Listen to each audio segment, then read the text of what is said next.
അസ്സലാമു അലൈക്കും വറഹ്മത്തുള്ളാഹി വബറകാതുഹു. ബിസ്മില്ലാഹിർ റഹ്മാനിർ റഹീം. അൽഹംദുലില്ലാഹി റബ്ബിൽ ആലമീൻ. വസ്സലാത്തു വസ്സലാം അലാ അഷ്റഫിൽ അംബിയാഇ വൽ മുർസലീൻ നബീന വ ഹബീബിന മുഹമ്മദിൻ വ ആലിഹി വ അസ്ഹാബിഹി അജ്മഈൻ വ അലാ മൻ തബിഅഹും ബി ഇഹ്സാനിൻ ഇലാ യൗമിദ്ദീൻ. അമ്മാ ബഅദ്.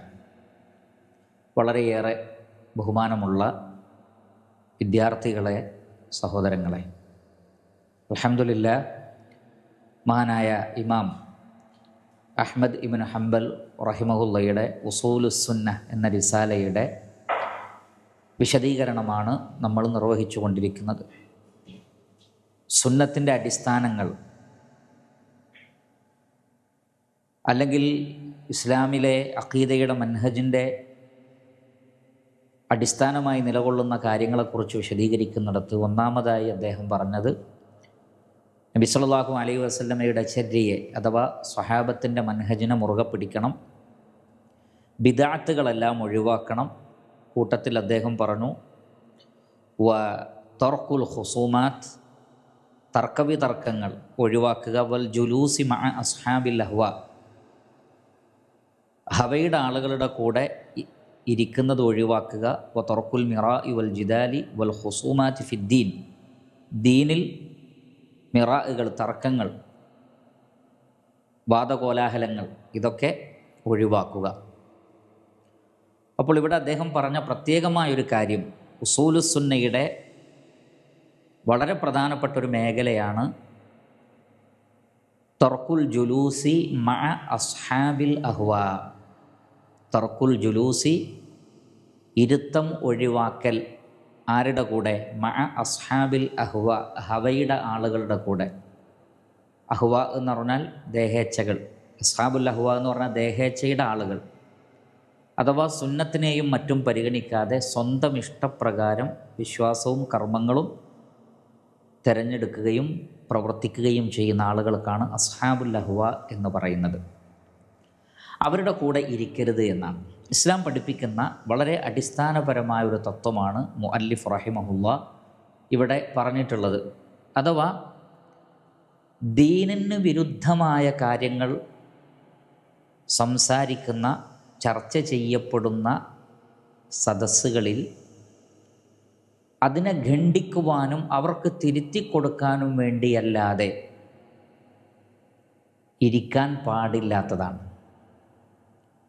അതിനോട് സഹകരിച്ചുകൊണ്ട് ഇരുന്നാലും ശരി, അവർ പറയുന്നത് സമ്മതിച്ചുകൊണ്ട് ഇരുന്നാലും ശരി, സമ്മതിക്കാതെ ഇരുന്നാലും ശരി, അതിനെ എതിർക്കാത്ത കാലത്തോളം അത്തരം ആളുകളുടെ കൂടെയോ അത്തരം സദസ്സിലോ ഇരിക്കാൻ പാടില്ല. എന്തുകൊണ്ട് എന്ന് ചോദിച്ചാൽ, ഒന്ന്, അവരുമായി സാദൃശ്യപ്പെടൽ അതിലുണ്ട്, കാരണം അവരുടെ കൂടെ ഇരിക്കുകയാണ്.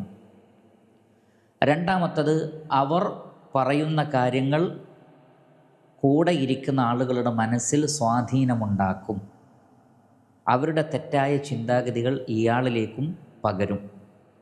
നബി സല്ലല്ലാഹു അലൈഹി വസല്ലം പറഞ്ഞിട്ടുണ്ടല്ലോ, അൽ മർഉ ഫീ ദീനി ഖലീലിഹി, ഒരു വ്യക്തി തൻ്റെ കൂട്ടുകാരൻ്റെ മതത്തിലായിരിക്കും.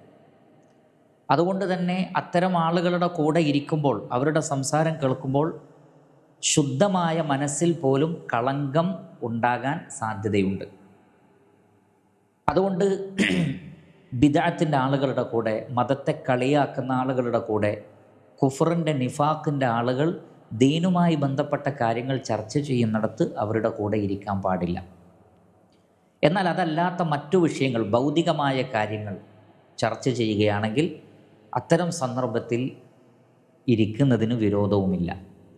സൂറത്തുൽ അൻആമിലെ 68-ാമത്തെ ആയത്തിൽ കാണാം, വഇദാ റഅയ്തല്ലദീന യഖൂദൂന ഫീ ആയാതിന, നമ്മുടെ ദൃഷ്ടാന്തങ്ങളിൽ മുഴുകിയിരിക്കുന്ന ആളുകൾ, അഥവാ നമ്മുടെ വചനങ്ങളിൽ ഖൗദ് ചെയ്യുന്ന, അതിൽ ഇറങ്ങി സംസാരിക്കുന്ന ആളുകളെ കണ്ടാൽ ഫഅരിദ് അൻഹും, അവരെ അവഗണിക്കണം.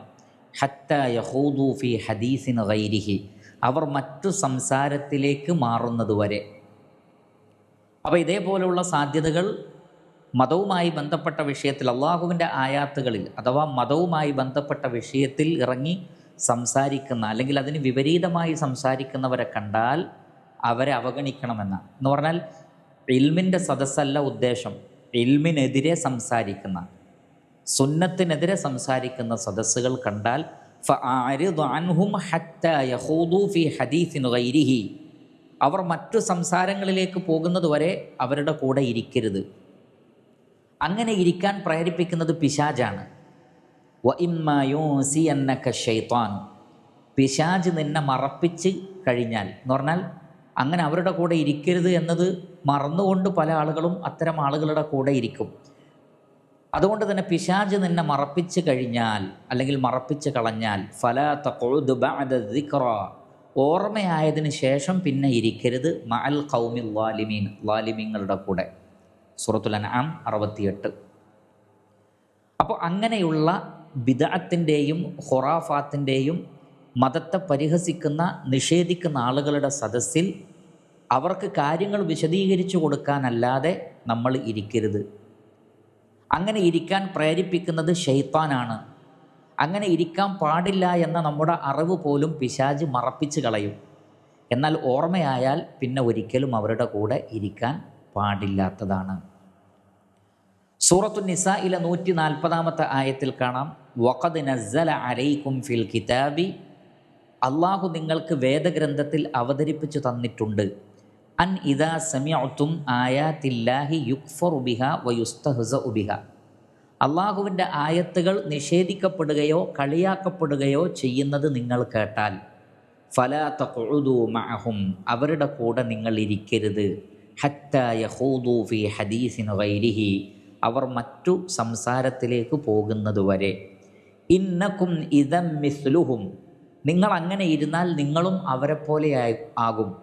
ഇന്നല്ലാഹ ജാമിഉൽ മുനാഫിഖീന വൽ കാഫിരീന ഫീ ജഹന്നമ ജമീഅ, അല്ലാഹു സുബ്ഹാനഹു വ തആല മുനാഫിഖുകളെയും കാഫിറുകളെയും നരകത്തിൽ ഒരുമിപ്പിക്കുന്നതാണ്.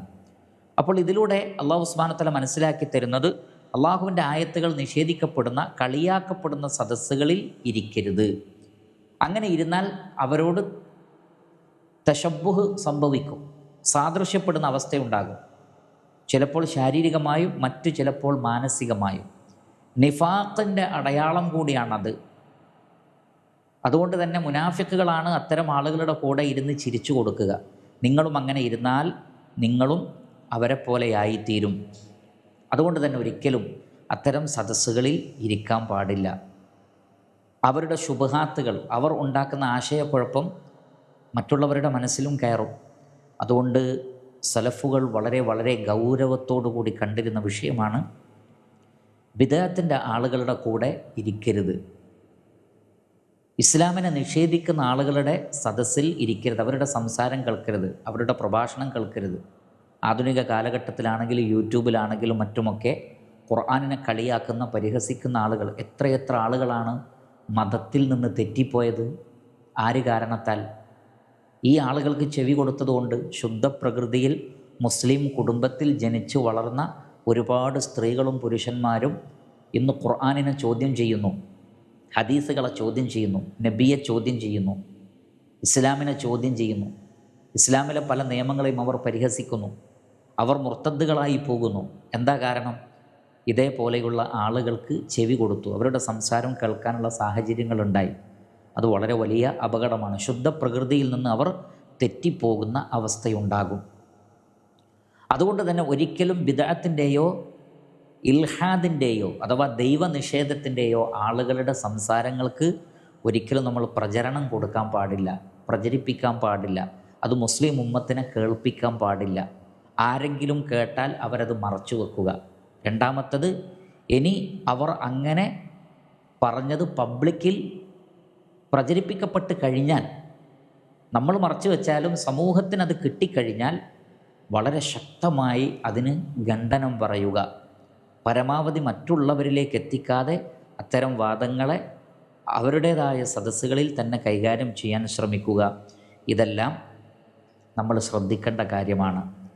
ഇമാം മുസ്ലിം റഹ്മത്തുള്ളാഹി അലൈഹി അദ്ദേഹത്തിൻ്റെ സ്വഹീഹിൽ ഉദ്ധരിക്കുന്ന ഹദീസിൽ കാണാം, അൻ അബീ ഹുറൈറത റളിയല്ലാഹു അൻ റസൂലില്ലാഹി സ്വല്ലല്ലാഹു അലൈഹി വസല്ലം അന്നഹു ഖാൽ, നബി സല്ലല്ലാഹു അലൈഹി വസല്ലം പറഞ്ഞിരിക്കുന്നു, സയകൂനു ഫി ആഖിരി ഉമ്മത്തി ഉനാസുൻ, എൻ്റെ ഉമ്മത്തിൻ്റെ അവസാനത്തിൽ ചില ആളുകൾ വരും, യുഹദ്ദിസൂനക്കും, അവർ നിങ്ങളോട് സംസാരിക്കും മാലം തസ്മഉ അൻതും വല ആബാഉക്കും, നിങ്ങളോ നിങ്ങളുടെ പൂർവ്വപിതാക്കളോ കേൾക്കാത്തത്, അഥവാ ബിദ്അത്തുകൾ നിങ്ങൾക്ക് കേൾക്കേണ്ടി വരും, കാണേണ്ടി വരും.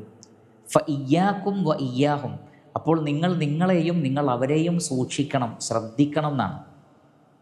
അപ്പോൾ നിങ്ങൾ കേൾക്കാത്ത, നിങ്ങളുടെ പിതാക്കൾ കേൾക്കാത്തതെന്ന് പറഞ്ഞാൽ സലഫു സ്വാലിഹീങ്ങൾക്ക് പരിചയമില്ലാത്ത വാദങ്ങളുമായി ബിദ്അത്തിൻ്റെ കക്ഷികൾ വരും.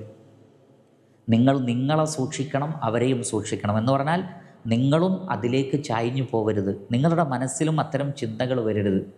അതുകൊണ്ട് നിങ്ങൾ അവരെയും നിങ്ങൾ നിങ്ങളെയും സൂക്ഷിക്കുക എന്ന് പറഞ്ഞാൽ അവരിൽ നിന്ന് ബഹുദൂരം അകന്ന് നിൽക്കുക, അവരുമായി സംസാരിക്കാതിരിക്കുക, അവരുമായി വാദപ്രതിവാദം നടത്താതിരിക്കുക.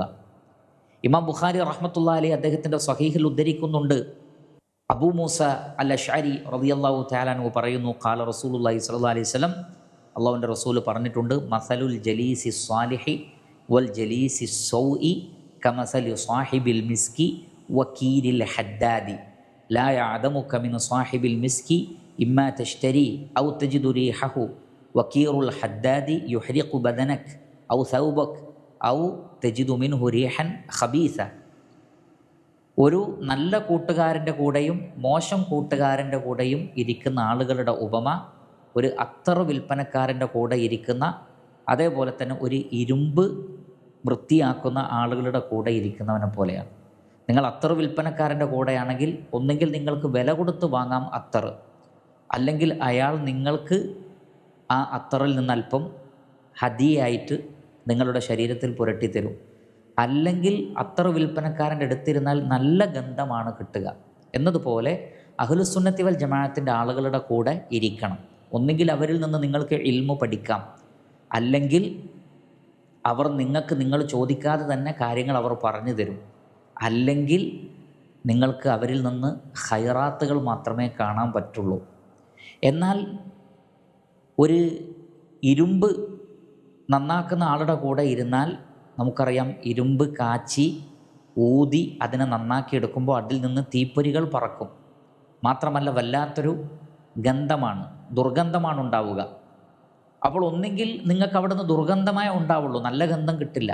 അല്ലെങ്കിൽ ഈ തീപ്പൊരി നിങ്ങളുടെ ശരീരത്തിലോ വസ്ത്രത്തിലോ ആയിട്ട് നിങ്ങൾക്ക് പരിക്ക് പറ്റുകയും ചെയ്യും. എന്ന് പറഞ്ഞാൽ ബിദ്അത്തിൻ്റെ ആളുകളുടെ കൂടെ ഇരുന്നാൽ ഒന്നെങ്കിൽ നിങ്ങൾ ആ ബിദ്അത്ത് അതിൻ്റെ ആളുകളായി മാറും, അല്ലെങ്കിൽ അവരുടെ മോശം കാര്യങ്ങളും പരിഹാസവും മറ്റുമൊക്കെ നിങ്ങൾ കാണേണ്ടി വരും, കേൾക്കേണ്ടി വരും. അതുകൊണ്ട് ബിദ്അത്തിൻ്റെ കക്ഷികളുടെ കൂടെ പരമാവധി ഇരിക്കരുത്, അവരിൽ നിന്ന് മാറി നിൽക്കുക. മഹാനായ ഇബ്നു അബ്ബാസ് റളിയല്ലാഹു തആല അൻഹു പറഞ്ഞിട്ടുണ്ട്, ലാ തുജാലിസ് അഹ്ലൽ അഹ്വ, ഹവയുടെ ആളുകളുടെ കൂടെ നിങ്ങൾ ഇരിക്കരുത്. ഫഇന്ന മുജാലസതഹും മുമർരിളത്തുൽ ലിൽ ഖൽബ്, കാരണം അവരുടെ കൂടെ ഇരുന്നാൽ അത് നിങ്ങളുടെ ഹൃദയങ്ങൾക്ക് രോഗമുണ്ടാക്കും. അവരുടെ ശുഭാത്ത് കൂടി നിങ്ങളുടെ മനസ്സിലേക്ക് വരും. കാരണം നമുക്കറിയാം, രോഗമുള്ള ഒരാളുടെ കൂടെ നിന്നാൽ അവരുടെ രോഗം നമുക്ക് പകരും. ആരോഗ്യമുള്ള ആൾക്ക് അയാളുടെ ആരോഗ്യം രോഗിക്ക് പകരൂല. ശ്രദ്ധിക്കുക, ഒരാരോഗ്യമുള്ള ഒരാളുടെ കൂടെ ഒരു രോഗമുള്ള ആൾ നിന്നാൽ ഈ ആരോഗ്യം രോഗിയിലേക്ക് പകരുകയാണോ ചെയ്യുക, അതല്ല രോഗിയുടെ രോഗം ആരോഗ്യമുള്ളവരിലേക്ക് വരികയാണോ ചെയ്യുക? രോഗിയുടെ രോഗം ആരോഗ്യമുള്ളവരിലേക്ക് വരികയാണ് ചെയ്യുക. അതാണ് അതിൻ്റെ ഒരു തർത്തീബ്. അള്ളാഹു നിശ്ചയിച്ച നിളാം അങ്ങനെയാണ്. അത് ഈ വിഷയത്തിലും അങ്ങനെയാണ്. പലപ്പോഴും ബിദ്അത്തിലേക്കാണ് ആളുകൾ ചായ്വ് കാണിക്കുക സുന്നത്തിനേക്കാൾ. അതുകൊണ്ട് തന്നെ ബിദ്അത്തിൻ്റെ പിഴച്ച കക്ഷികളുടെ കൂടെ ഇരിക്കുക, അവരുടെ സംസാരങ്ങൾ കേൾക്കുന്നതൊക്കെ ശുദ്ധ ഹൃദയമുള്ള ആളുകളിൽ വരെ സംശയമുണ്ടാക്കി തീർക്കും. ഇവർ പറയുന്നതും ശരിയല്ലേ എന്ന് തോന്നുന്നൊരവസ്ഥയിലേക്ക് എത്തുമ്പോഴേക്ക് തന്നെ നിങ്ങൾ നോക്കൂ, പിശാച് വളരെ വലിയ അപകടത്തിലേക്ക് നമ്മെ കൊണ്ടുപോകും. അതുകൊണ്ട് മാക്സിമം ബിദ്അത്തുകൾ കേൾക്കാതിരിക്കുക. സാധാരണക്കാരായ ആളുകൾ പ്രത്യേകിച്ചും പണ്ഡിതന്മാർ പറഞ്ഞത് ആലിമീങ്ങൾ മാത്രമേ അതിനെ ഡെലിബറേറ്റ്ലി കേൾക്കാൻ പാടുള്ളൂ. അഥവാ മനഃപൂർവ്വം കേൾക്കാൻ പാടുള്ളത് ആരാണ്? അതിനെ റദ്ദ് ചെയ്യാൻ കഴിവുള്ള ആലിമീങ്ങൾ കേൾക്കുക, എന്നിട്ട് അവർ റദ്ദ് പറയുക. അതിനപ്പുറത്ത് സാധാരണക്കാരായ ആളുകൾ കൂടി അവർക്ക് ചെവി കൊടുക്കാൻ നിന്നാൽ ഭൂരിപക്ഷം ആളുകളും ശരിയായ സുന്നത്തിൽ നിന്ന് അകന്നു പോവുകയാണ് ചെയ്യുക. വഖാല അബൂ ഖിലാബ ലാ തുജാലിസു അഹ്ലൽ അഹ്വാ വലാ തുജാദിലുഹും, ഹവയുടെ ആളുകളുടെ കൂടെ നിങ്ങൾ ഇരിക്കരുത്, നിങ്ങൾ അവരോട് തർക്കിക്കാൻ അങ്ങോട്ട് പോകരുത്, ജിദാല് ചെയ്യാൻ അവരോട് തർക്കിക്കാൻ പോകരുത്. കാരണം ചിലപ്പോൾ അവരുടെ വാദങ്ങൾ കേട്ടിട്ട് നിങ്ങൾക്ക് തന്നെ തോന്നും അവർ പറയുന്നതാണ് ശരി. ഫഇന്നി ലാ ആമനു അൻ യഗ്മിസൂകും ഫീ ളലാലിഹിം ഔ യൽബിസു അലൈക്കും മാ താരിഫൂൻ. ഒന്നുകിൽ അവരുടെ വലാലത്തിലേക്ക് നിങ്ങളെയും കൂടി കൊണ്ടുപോകും, അല്ലെങ്കിൽ നിങ്ങൾക്കറിയാവുന്ന നിങ്ങൾ അംഗീകരിക്കുന്ന ഒരു കാര്യത്തിൽ നിങ്ങൾ ശക്കിലാകും. അതുവരെ ഇമാം ബുഖാരിയുടെ മുഴുവൻ ഹദീസുകളും സ്വഹീഹാണെന്ന് മനസ്സിലാക്കിയ നിങ്ങൾ ഇവരുടെ വർത്തമാനം കേട്ട് വിചാരിക്കും അത് ദുർബലമാണോ, അത് ഖുർആനെതിരാണോ, അല്ലെങ്കിൽ അത് ശരിയാണോ. ഇത്തരം അവസ്ഥകളുണ്ടാകും.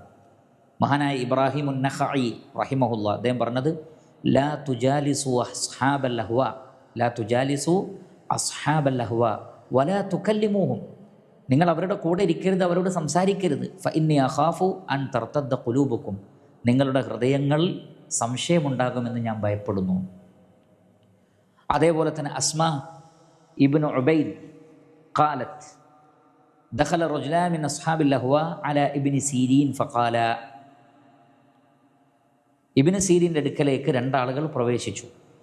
ഫഖാല യാ അബാ ബക്കർ നുഹദ്ദിസുക ബിഹദീസിൻ, നിങ്ങളോടൊരു വഅൻ അസ്മാ ഇബ്നല്ല ബിൻത് ഉബൈദ്, അസ്മാ ബിൻത് ഉബൈദ് ഖാലത്ത് ദഖല റജുലാൻ മിൻ അസ്ഹാബിൽ അഹ്വ, അസ്ഹാബുൽ അഹ്വയുടെ ആളുകൾ അഥവാ ഹവയുടെ ആളുകൾ ഒരിക്കൽ മഹാനായ മുഹമ്മദ് ബിൻ സീരീൻ റഹിമഹുള്ളയുടെ വീട്ടിൽ ചെന്നിട്ട് പറഞ്ഞു, യാ അബാ ബക്കർ നുഹദ്ദിസുക ബിഹദീസിൻ, താങ്കളോട് ഞങ്ങൾ ഒരു ഹദീസ് പറയാം. എന്ന് പറഞ്ഞാൽ ഹദീസ് റിവായത്ത് ചെയ്യാന്നല്ല, അവരുടെ വാദം പറയാം. ഖാല, അപ്പോൾ അദ്ദേഹം പറഞ്ഞു ലാ, വേണ്ട, ഞാനുമായി സംസാരിക്കണ്ട.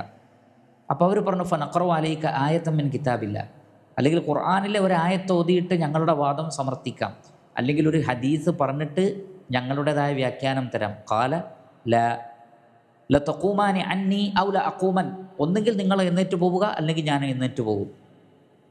അദ്ദേഹം പറഞ്ഞു, അദ്ദേഹം വലിയ പണ്ഡിതനാണ്. മുഹമ്മദ് ബിൻ സീരീൻ മഹാപണ്ഡിതൻ, മഹാമുഹദ്ദിസുമാണ്, വലിയ മുഹദ്ദിസാണ്. പക്ഷെ അദ്ദേഹം പോലും ഒരു ബിദഅത്തിൻ്റെ ആളോട് സംസാരിക്കാൻ നിൽക്കുകയല്ല ചെയ്യുന്നത്. പിന്നെന്താ പറയുന്നത്? ഒന്നുകിൽ നിങ്ങൾ എഴുന്നേറ്റ് പോവുക അല്ലെങ്കിൽ ഞാൻ എഴുന്നേറ്റ് പോകും. അങ്ങനെ ഫഖറജ, അവരെഴുന്നേറ്റ് പോയി. ഫഖാല ബഅദുൽ ഖൗം, അപ്പോൾ ചില ആളുകൾ ചോദിച്ചു, യാ അബാ ബക്കർ വമാ കാന അലൈക അൻ യഖറഅ അലൈക ആയത്തൻ മിൻ കിതാബില്ലാഹി തആല, അവർ ഖുർആനിലൊരു ആയത്ത് ഓതാന്നല്ലേ പറഞ്ഞത്, അതിനിപ്പോൾ എന്താ പ്രശ്നം? അല്ലെങ്കിൽ ഹദീസ് പറയാന്നല്ലേ പറഞ്ഞത്? അപ്പോൾ അദ്ദേഹം പറഞ്ഞു, ഇന്നി ഖശീതു അൻ യഖറഅ അലയ്യ ആയത്തൻ ഫയുഹർരിഫാനിഹ ഫയഖിറു ദാലിക ഫീ ഖൽബിക്. അദ്ദേഹം പറഞ്ഞത്, അവിടെ ചുറ്റിലും ഇരിക്കുന്ന ആളുകൾ കൂടിയുണ്ട്, അദ്ദേഹം ശ്രദ്ധിച്ചത് അതാണ്. അദ്ദേഹം പറഞ്ഞു, ആ വ്യക്തി ഒരായത്തോതിയിട്ട് അതിന് തെറ്റായൊരു വ്യാഖ്യാനം നൽകിയാൽ അത് നിങ്ങളുടെ മനസ്സിൽ ശക്കുണ്ടാകുമോ എന്ന് പേടിച്ചിട്ടാണ് ഞാൻ അവരെ കൊണ്ട് സംസാരിപ്പിക്കാതിരുന്നത്. എന്ന് പറഞ്ഞാൽ മുഹമ്മദ് ബിൻ സീരീൻ റഹ്മത്തുള്ളാഹി അലൈഹി ശ്രദ്ധിച്ചത്, മറ്റുള്ളവർ അത് കേട്ട് കഴിഞ്ഞാൽ അവരുടെ മനസ്സിൽ ശക്കുണ്ടാകുമെന്ന് വിചാരിച്ചിരുന്നു. അപ്പോൾ അദ്ദേഹം ആലിമാണ്, അദ്ദേഹത്തിന് റദ്ദ് ചെയ്യാൻ പറ്റും. പക്ഷേ ചുറ്റിലുമുള്ള ആളുകൾ ആ അവസ്ഥയല്ല. അതുകൊണ്ട് തന്നെ സാധാരണ നിലക്ക് നമ്മൾ യുക്തിവാദികളുമായിട്ടും ബിദഅത്തിൻ്റെ ആളുകളുമായിട്ടൊക്കെ സംവാദങ്ങൾ നമ്മൾ നടത്തുമ്പോൾ കഴിവിൻ്റെ പരമാവധി സാധാരണക്കാരനിലേക്ക് അതെത്താതെ സൂക്ഷിക്കുകയാണ് വേണ്ടത്. എന്നാൽ സാധാരണക്കാരനിലേക്ക് അവരുടെ ശുബഹാത്തുകൾ എത്തി എന്ന് നമുക്ക് 100% ഉറപ്പുണ്ടെങ്കിൽ നമുക്ക് സാധാരണക്കാർ കേൾക്കെ തന്നെ അതിന് റദ്ദ് പറയണം, ശക്തമായ റദ്ദ് പറഞ്ഞ് അവരുടെ മനസ്സിൽ നിന്ന് ശുബഹാത്ത് മാറ്റാൻ മാത്രം ശക്തമായി നമ്മൾ ആ വിഷയത്തിൽ ഇടപെടണം. അപ്പോൾ ഇത് രണ്ടും രണ്ടാണ്. എന്ന് പറഞ്ഞാൽ സംവാദങ്ങളോ വാദപ്രതിവാദങ്ങളോ തീരെ പാടില്ല എന്ന് പറഞ്ഞുകൊണ്ട് ഇത്തരം പണ്ഡിതന്മാരുടെ അക്വാലുകളെ, പണ്ഡിതന്മാരുടെ കൗലുകളെ, അക്വാലുകളെ, ഹദീസുകളെ, ആയത്തുകളെ ഉദ്ധരിച്ചുകൊണ്ട് ഒരു നിലക്കും ബിദഅത്തിൻ്റെ ആളുകളുമായിട്ടോ ഒരു നിലക്കും ഇൽഹാദിൻ്റെ ആളുകളുമായിട്ടോ സംവദിക്കരുത്, അത്തരം സംവാദങ്ങളും വാദപ്രതിവാദങ്ങളും പാടില്ല എന്ന് പറയുന്ന ആളുകളുണ്ട്. ആ പൂർണ്ണമായും അത് പാടില്ല എന്ന് പറയുന്നത് ശരിയല്ല. എപ്പോൾ ഒരു ശുബഹാത്ത് സമൂഹത്തിൽ പ്രചരിപ്പിക്കപ്പെടുകയും മറ്റുള്ളവർ കൊടുത്ത തെറ്റിദ്ധാരണ അവരുടെ മനസ്സിലുണ്ട്, എന്നാൽ ശരിയായ വശം പറഞ്ഞു കൊടുക്കാതിരിക്കുകയും ചെയ്താൽ അത് കൂടുതൽ ഫിത്നയാവുകയാണ് ചെയ്യുക. കാരണം ഹക്ക് മനസ്സിലായപ്പോൾ എത്രയെത്ര ആളുകളാണ് തെറ്റിദ്ധാരണ മാറ്റി തിരിച്ചു വന്നിട്ടുള്ളത്, അൽഹംദുലില്ലാഹ്. അപ്പോൾ അത്തരം സാഹചര്യങ്ങളിൽ നമുക്ക് റദ്ദ് പറയേണ്ടി വരും, സംവാദങ്ങൾ നടത്തേണ്ടി വരും, വാദപ്രതിവാദങ്ങൾ നടത്തേണ്ടി വരും. അങ്ങനെ നടത്തുമ്പോൾ തെറ്റിദ്ധാരണ നീങ്ങുകയാണ് ചെയ്യുക. അപ്പോൾ ഇത് സൂക്ഷിച്ച് ചെയ്യേണ്ട ഒരു കാര്യമാണ്. അതിൽ അബദ്ധം സംഭവിച്ചാൽ അത് വലിയ പ്രയാസങ്ങൾക്ക് കാരണമായി തീരും. അപ്പോൾ നമ്മളായിട്ട് തീരെ ചില ആളുകൾ എന്ത് ചെയ്യും, സമൂഹത്തിൽ തീരെ അറിയപ്പെടാത്ത ആളുകൾ, അവരുടെ സംസാരവും സമൂഹത്തിൽ ചർച്ചയല്ല, എന്നാലും അതൊക്കെ ഉള്ളിലൊക്കെ കയറി പിടിച്ച് യൂട്യൂബിൻ്റെയും ഫേസ്ബുക്കിൻ്റെയും ഒക്കെ അഗാധതകളിലേക്ക് കയറി ചെന്ന് എവിടെയോ ആരോ പറഞ്ഞതൊക്കെ എടുത്തു കൊണ്ടുവന്ന് പബ്ലിക്കിൽ ഇട്ടിട്ട് സംസാരിക്കുന്നത് ഒരു നല്ല രീതിയല്ല. കാരണം ആരും ശ്രദ്ധിക്കാത്തത് ജനങ്ങളുടെ ശ്രദ്ധയിലേക്ക് കൊണ്ടുവരിക, അങ്ങനെ അവർ ശുബ്ഹാത്തിലായിത്തീരുക. അങ്ങനെ ആരും ശ്രദ്ധിക്കാത്ത ആളുകളെ നമ്മൾ ശ്രദ്ധിക്കപ്പെടുന്ന ഒരവസ്ഥയിലേക്ക് കൊണ്ടുവരാൻ പാടില്ല. അതേപോലെ തന്നെ ജനങ്ങൾ ഒരു പരിഗണനയും കൊടുക്കാത്ത, സമൂഹത്തിൽ പ്രത്യേകിച്ച് ഒരു സ്വാധീനവും ചെലുത്താത്ത ആളുകളുണ്ട്. അവരെയും നമ്മൾ എന്ത് ചെയ്യരുത്, പ്രചരിപ്പിക്കരുത്. പ്രത്യേകിച്ച് ബിദ്അത്തിൻ്റെ ആളുകളെ നിങ്ങൾ അവരുടെ മാളത്തിലേക്ക് കൊണ്ടുപോവുകയും ആ മാളങ്ങളിൽ അവർ മരിക്കട്ടെ, അവരുടെ ശബ്ദം പുറത്ത് കേൾക്കാത്ത വിധം അവരെ ബ്ലോക്ക് ചെയ്ത് കളയണമെന്നാണ് പണ്ഡിതന്മാർ പറഞ്ഞിട്ടുള്ളത്. അപ്പോൾ അങ്ങനെയുള്ളവരെ നമ്മൾ മാളത്തിലിട്ട് അടച്ചു കളയണം, പുറത്തേക്ക് കൊണ്ടുവരരുത്. എന്നാൽ പുറത്ത് വന്ന് വ്യാപകമായി പ്രചരിപ്പിക്കുന്ന, സമൂഹത്തിൽ അറിയപ്പെടുന്ന ആളുകളുണ്ടാവും, അവരെ പിടിച്ചു കെട്ടുകയും അവരുടെ വിവരക്കേട് സമൂഹത്തിന് ബോധ്യപ്പെടുത്തി കൊടുക്കുകയും അവർ ഒന്നുമല്ല എന്ന് സ്ഥാപിച്ചു കൊടുക്കുകയും ചെയ്യാൻ കഴിവുള്ള ആളുകൾ വളർന്നു വരികയും വേണം. ആധുനിക കാലഘട്ടത്തിൽ സോഷ്യൽ മീഡിയ വർദ്ധിച്ചതുകൊണ്ട് തന്നെ ഇത്തരത്തിലുള്ള കാര്യങ്ങൾക്കൊക്കെ വളരെയധികം പ്രചാരണം ലഭിക്കുന്നുണ്ട്. മാത്രമല്ല, ഇസ്ലാമിനെതിരിൽ ആര് സംസാരിച്ചാലും അതിനെ വലിയ കാര്യമായി കൊണ്ടു നടക്കുന്ന ഒരു കാലഘട്ടത്തിലാണുള്ളത്. എവിടെ മുസ്ലിമീങ്ങൾ എന്ത് ചെയ്യണം, ബുദ്ധിപൂർവം കൂടിയാലോചിച്ച് മീറ്റിങ്ങുകൾ കൂടി അതിന് കഴിവുള്ള ആളുകളെ വാർത്തെടുത്ത് അവരെ രംഗത്ത് കൊണ്ടുവന്ന് ശക്തമായി ഇത്തരം വിവരക്കേട് പറയുന്ന ആളുകളെ തകർത്ത് തരിപ്പണമാക്കി കളയുന്ന വിജ്ഞാനമുള്ള ആളുകൾ വളർന്നു വരികയും അതിനാവശ്യമായിട്ടുള്ള തന്ത്രങ്ങൾ മുസ്ലിം പ്രബോധക സംഘം, പണ്ഡിതന്മാർ, പ്രബോധകന്മാർ, മുസ്ലിം ഉമ്മത്തിന് നേതൃത്വം കൊടുക്കുന്ന ആളുകളൊക്കെ അതിൽ കൂടിയാലോചിച്ച് കാര്യങ്ങൾ ചെയ്യുന്നത് വളരെ ഹൈറാണ്. തെറ്റിദ്ധാരണകൾ നീക്കാനും ഉള്ളിൽ ശക്ക് വന്ന ആളുകളെ തിരിച്ചു കൊണ്ടുവരാനും അത്തരം പ്രവർത്തനങ്ങൾ കാരണമായി തീരുകയും ചെയ്യും. അതുകൊണ്ടാണ് നമുക്ക് കാണാൻ സാധിക്കും, പരിശുദ്ധ ഖുർആനിൽ സമൂഹം പൊതുവെ ഉന്നയിക്കുന്ന വാദങ്ങൾക്ക് മറുപടി പറയുന്നത് കാണാം. നിങ്ങൾ പരിശുദ്ധ ഖുർആനിൽ നോക്കിയാൽ കാണാം, അല്ലാഹു സുബ്ഹാനഹു വ തആല തന്നെ പറയുന്നത്, വലാ യഅതൂനക ബിമസലിൻ ഇല്ലാ ജിനാക ബിൽ ഹഖ് വ അഹ്സന തഫ്സീറാ. അവർ എന്തൊരു വാദമുഖവുമായി വന്നാലും അതിന് വ്യക്തമായൊരു വിശദീകരണം ഞാൻ വഹയിലൂടെ നബിയെ താങ്കൾക്ക് നൽകുന്നതാണ്. അപ്പോൾ ചില ആളുകൾ ചോദിച്ചു, മരിച്ച് മണ്ണായി കഴിഞ്ഞാൽ പിന്നെ എങ്ങനെയാണ് പുനർജീവിതം? അപ്പോൾ അതൊരു ശുബ്ഹാത്താണ്. അതിന് അള്ളാഹു റദ്ദ് പറയുന്നുണ്ട്, മറുപടി കാണാം ഖുർആനിൽ. യഹൂദ ക്രൈസ്തവരുടെ വാദങ്ങൾക്ക് മറുപടി പറയുന്നത് കാണാം. അതേപോലെ തന്നെ ദൈവമില്ല, ഇതൊക്കെ താനേ ഉണ്ടായതാണ് എന്ന് പറയുന്നവർക്ക് മറുപടി പറയുന്നത് കാണാം ഖുർആനിൽ. അപ്പോൾ സമൂഹത്തിൽ പൊതുവെ ചർച്ച ചെയ്യുന്ന ശുബ്ഹാത്തുള്ള കാര്യങ്ങൾക്കുള്ള റദ്ദ് ഖുർആനിലുണ്ട്, ഹദീസിലുണ്ട്, സ്വഹാബികൾ പറഞ്ഞിട്ടുണ്ട്.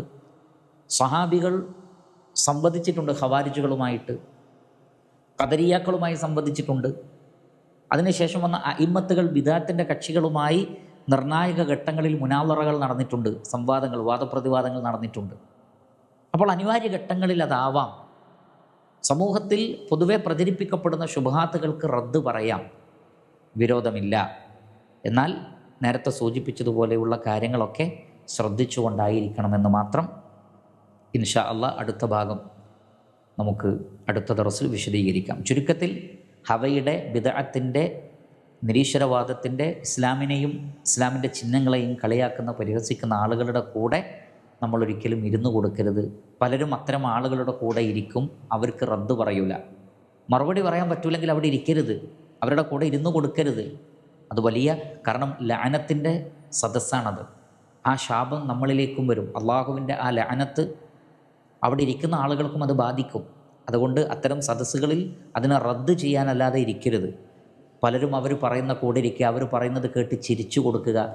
ചിലപ്പോൾ പറയുന്ന ഏറ്റവും അടുത്ത സുഹൃത്തായിരിക്കും, അല്ലെങ്കിൽ ഏറ്റവും അടുത്ത കുടുംബക്കാരനായിരിക്കും, അല്ലെങ്കിൽ അളിയനായിരിക്കും, അല്ലെങ്കിൽ ജ്യേഷ്ഠനായിരിക്കും. അല്ലെങ്കിൽ ഭാര്യ കുടുംബത്തിൽപ്പെട്ട ആളായിരിക്കും, തൻ്റെ ബിസിനസ് പാർട്ട്ണറായിരിക്കും. അങ്ങനെ പല കമ്മിറ്റ്മെൻറ്റും ഉണ്ടാകും. ഈ കമ്മിറ്റ്മെൻ്റ് ഉള്ളത് കൊണ്ട് അവർ നമ്മുടെ ആദർശത്തിലായിരിക്കില്ല. അപ്പോൾ അവർ പറയുന്നത് കേട്ടുകൊടുക്കുക, അല്ലെങ്കിൽ അവർ പറയുന്നതിൻ്റെ കൂടെ ചിരിച്ചു കൊടുക്കുക. ഇതൊക്കെ വലിയ അപകടമുള്ള കാര്യമാണ്. അതൊന്നും ചെയ്യരുത്. അവർ പറയുമ്പോൾ ഒന്നെങ്കിൽ അവരോട് മിണ്ടാതിരിക്കാൻ പറയണം. നമുക്ക് റദ്ദ് പറയാൻ അറിയില്ലേ എങ്കിൽ മിണ്ടാതിരിക്കാൻ പറയണം, അല്ലെങ്കിൽ റദ്ദ് പറയണം. രണ്ടിനും കഴിയില്ലെങ്കിൽ അവിടെ നിന്ന് ഇറങ്ങിപ്പോകണം. മൻ റഅ മിൻകും മുൻകറൻ ഫൽയുഗയ്യിറുഹു ബിയദിഹി. ഒരു വെറുക്കപ്പെട്ടത് കണ്ടാൽ കൈകൊണ്ട് തടയണം. ഫഇല്ലം യസ്തതി ഫബിലിസാനി. അതിന് പറ്റൂലെങ്കിൽ നാവ് കൊണ്ട് പറയണം. അതിനും പറ്റൂലെങ്കിൽ ഫബിഖൽബിഹി, ഹൃദയം കൊണ്ട്. എന്ന് പറഞ്ഞാൽ ആ സദസ്സ് എഴുന്നേറ്റ് പോവലാണത്. ആ രൂപത്തിലാണ് നമ്മൾ ഈ വിഷയത്തിൽ പ്രവർത്തിക്കേണ്ടത്. അത് ഉസൂലുസ്സുന്നയാണ്. സുന്നത്തിനെ മുറുകെ പിടിക്കുന്ന അഹ്ലുസുന്നത്തി വൽ ജമാഅത്തിൻ്റെ വളരെ പ്രധാനപ്പെട്ട അസ്ലാണത്, വളരെ പ്രധാനപ്പെട്ട മൻഹജാണത്.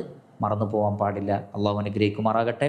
വസല്ലല്ലാഹു വസല്ലം അലാ ഖൈരി ഖൽഖിഹി മുഹമ്മദ് വആലിഹി വസഹ്ബിഹി അജ്മഈൻ വൽഹംദുലില്ലാഹി റബ്ബിൽ ആലമീൻ. സുബ്ഹാനകല്ലാഹുമ്മ വബിഹംദിക് അഷ്ഹദു അൻ ലാ ഇലാഹ ഇല്ലാ അൻത അസ്തഗ്ഫിറുക വഅതൂബു ഇലൈക്. വസ്സലാമു അലൈക്കും വറഹ്മത്തുള്ളാഹി വബറകാതുഹു.